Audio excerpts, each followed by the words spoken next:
ময়মনসিংহের মুক্তাগাছা উপজেলার মাছ চাষিরা বর্তমানে একটি বড় সংকটের মুখোমুখি। একদিকে মৎস্য খাদ্যের দাম বেশি, অন্যদিকে মধ্যস্বত্বভোগী একটি সিন্ডিকেটের কারণে লোকসান গুনতে হচ্ছে মৎস্য চাষিদের।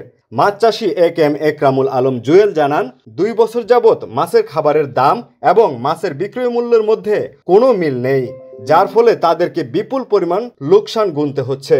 জুয়েল বলেন, 5 বছর আগের তুলনায় মাছের খাবারের দাম বর্তমানে অনেক বেশি। কিছুদিন আগেই একটি পুকুর থেকে মাছ বিক্রি করে প্রায় 2 লক্ষ টাকা লস দিয়েছেন তিনি।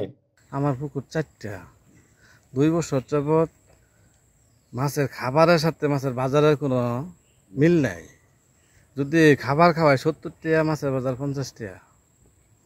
যে সময় মাছ আরো 5-7 বছর আগে করতাম, সেই সময় 1 কেজি খাবারের দাম আছিল 32 টাকা 33 টাকা। বর্তমানে 1 কেজি খাবারের দাম 60 টাকা 65 টাকা বানানো খাবার, যদি ভালো কোয়ালিটি সম্পন্ন করতে হয়। কিন্তু ভাসমান ফিড আমরা যারা রেডি ফিড খাওয়াই, সেই খাবারের দাম 70 টাকা হয়ে গেছে। মাছের বাজার কমপক্ষে প্রতি কেজিতে 20 টাকা 25 টাকা লস। এই সুবাদে এই যে আমার একটা পুকুর, সেদিন মাছ দিচ্ছি 5200 টাকা মন, মাছ ভরার পরে সে আমার দাম দিচ্ছে 4800 টাকা মন। এই সুবাদে আমার 2 লাখ টাকা লস। আমার 30 শতাংশ পুকুরের মধ্যে 3500 মাছ আছে। যে জায়গায় মাছ পাবো 140 মন, সেই জায়গায় মাছ পাইছি 133 মন। সেটা সমস্যা না, কিন্তু দামের দিকে যে মাছের বাজারটা হওয়ার দরকার ছিল 6 থেকে 6500 টাকা, বর্তমানে সেই মাছের বাজার 5000, 1500, 4800 টাকা। শুধু একরামুল আলম জুয়েলই নন, একই সমস্যার সম্মুখীন হচ্ছেন মুক্তাগাছা উপজেলার অন্যান্য চাষিরাও। মৎস্য চাষী সোহাগ তালুকদার বলেন, একদিকে মৎস্য খাদ্যের দাম বেশি, অন্যদিকে মধ্যস্বত্বভোগী একটি সিন্ডিকেটের কারণে আমাদের লোকসান গুনতে হচ্ছে। বিজনেস হইতো, কিন্তু এখন সেই বিজনেসগুলো হচ্ছে না। কারণ হচ্ছে খাবারের সাথে খাবারের মাছের মানে বাজারের কোনো মিল নেই। আড়তে গেলে আড়তদাররা রাখে, আবার ওই মাপে কম দেয়। হ্যাঁ, সব মিলিয়ে দেখা গেছে আফটারঅল সব বিষয়ে যদি চিন্তা করি, তাহলে মাছ এখনও তেমন লাভ নাই। কারণ হচ্ছে এখানে মধ্যসুদী কিছু ব্যবসায়ী আছে, তারা আপনার কাছ থেকে মাছ নিয়ে যাবে, পাইকার, যাদেরকে পাইকার বলে। হ্যাঁ, তারা নিয়ে যেয়ে সেটা দামি বিক্রি করতেছে, কিন্তু আমরা যারা চাষি আছি, হ্যাঁ, তাদের সেই টাকাটা আমরা পাচ্ছি না।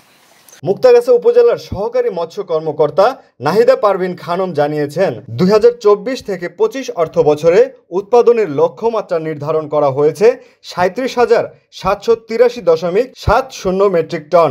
তিনি বলেন, প্রান্তিক চাষিরা মৎস্য খাদ্য বেশি দামে কিনছেন, তবে বিক্রয় মূল্য হচ্ছে কম। এই ভারসাম্যহীনতা কাটাতে কাজ করে যাচ্ছে মৎস্য অধিদপ্তর। 2024-25 অর্থ বছরে আমাদের লক্ষ্যমাত্রা হচ্ছে 37,783.70 মেট্রিক টন।